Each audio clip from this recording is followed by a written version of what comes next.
और जब किसी देश की नसें इस कदर दबा दी जाएं कि उसका दम घुटने लगे तो वो गिड़गिड़ाता नहीं है, वो सीधे युद्ध के मैदान में सामना करने उतर जाता है।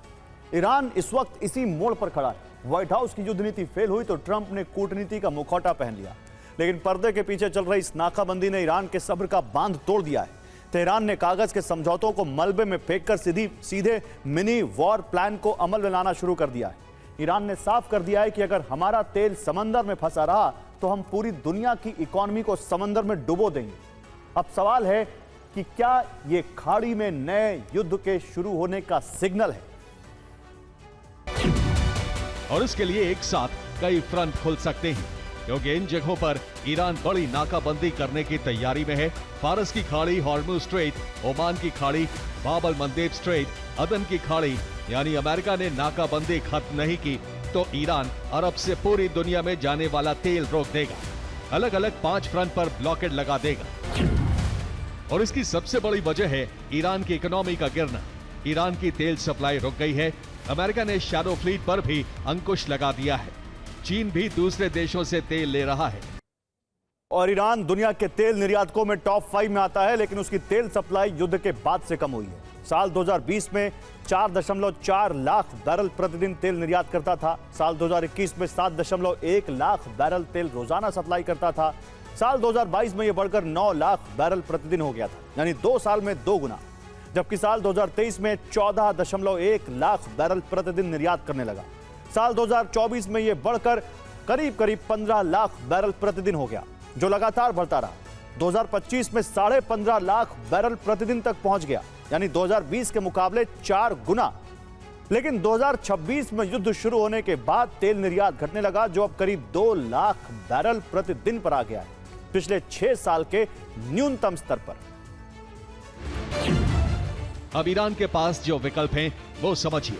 पहला विकल्प है अमेरिका के सामने सरेंडर। दूसरा विकल्प है अमेरिका की नाकाबंदी तोड़ दे। तीसरा विकल्प है अरब देशों पर हमला करके दबाव बनाए। अगर पहले विकल्प को छोड़ दिया जाए, बाकी के 2 विकल्प का अर्थ है भयंकर युद्ध। हॉर्मुज का भविष्य सिर्फ ईरान और ओमान तय कर सकते हैं। किसी तीसरे देश की मध्यस्थता की गुंजाइश नहीं है।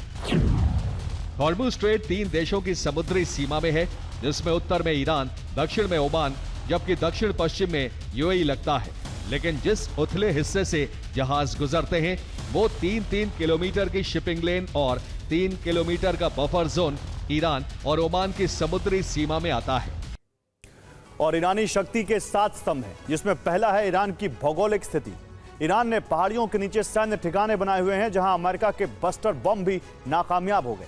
दूसरी ताकत है फारस की खाड़ी और हॉर्मुज स्ट्रेट, जिसके ट्रैप में अमेरिका फंस गया है।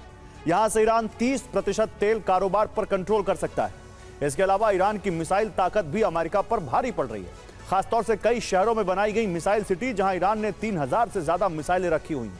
अगली ताकत ईरान का प्रॉक्सी नेटवर्क है, जिसमें हूती, हिजबुल्ला और हमास एक इशारे पर इजराइल में तबाही मचाने को तैयार है। 5वीं ताकत जनसंख्या और सैन्य ताकत है। ईरान की आबादी अरब में सबसे ज्यादा है, जो 9 करोड़ है, जबकि ईरानी फौज में 6 लाख से ज्यादा सैनिक हैं, जो किसी भी अरब देश से ज्यादा है। इसके अलावा ईरान की रणनीति में उसकी लंबा युद्ध लड़ने की क्षमता और लंबे समय तक संघर्ष की सहन शक्ति भी भारी पड़ रही है। 7वीं शक्ति है ईरान परमाणु शक्ति बनने की ओर है। 60% तक यूरेनियम संवर्धन कर चुका है और इसी को लेकर वार्ता अटकी हुई है। ईरान का मिशन 300 कभी भी आरंभ हो सकता है, जिसके तहत वो अरब देशों के अलावा इजराइल तक प्रहार कर सकता है। इसके लिए उसके पास 2000 किलोमीटर की रेंज वाली मिसाइलें हैं। खुर्रम शहर बैलिस्टिक मिसाइल की रेंज 2000 किलोमीटर से ज्यादा है, जबकि दूसरी खतरनाक मिसाइल सेजिल की रेंज भी 1800 किलोमीटर है, जो इजराइल तक मार कर सकती है। इसके आगे फतेह एक हाइपरसोनिक मिसाइल है, जो बेहद तेज गति से अरब से लेकर इजराइल तक कोहराम मचा सकती है। ईरान के प्लान के तहत वो पूरे 5 मिनट में अरब देशों में कोहराम मचा सकता है, यानी हर 1 मिनट में एक देश को तबाह कर सकता है। तेहरान से कुवैत की दूरी 770 किलोमीटर है, जहां ईरान की मिसाइल 1.5 से 2 मिनट में पहुंच सकती है। इससे आगे बहरीन की दूरी 1050 किलोमीटर है, जहां तक ईरान से मिसाइलें महज 2.5 से 3 मिनट में पहुंच सकती हैं। कतर की तेहरान से दूरी 1150 किलोमीटर है, जहां ईरान 2.5 से 3 मिनट में हमला कर सकता है, जबकि यूएई ईरान से 1200 किलोमीटर दूर है, जहां ईरानी मिसाइलों को पहुंचने में 3 से 3.5 मिनट का वक्त लगेगा। सऊदी अरब 1300 किलोमीटर दूर पड़ता है, वहां हमले में 3.5 से 4 मिनट का समय लगेगा, जबकि तेहरान से सबसे ज्यादा दूर इजराइल है, जो 1600 किलोमीटर दूर पड़ता है। वहां 4 से 5 मिनट में ईरान की मिसाइलें तबाही मचा सकती हैं।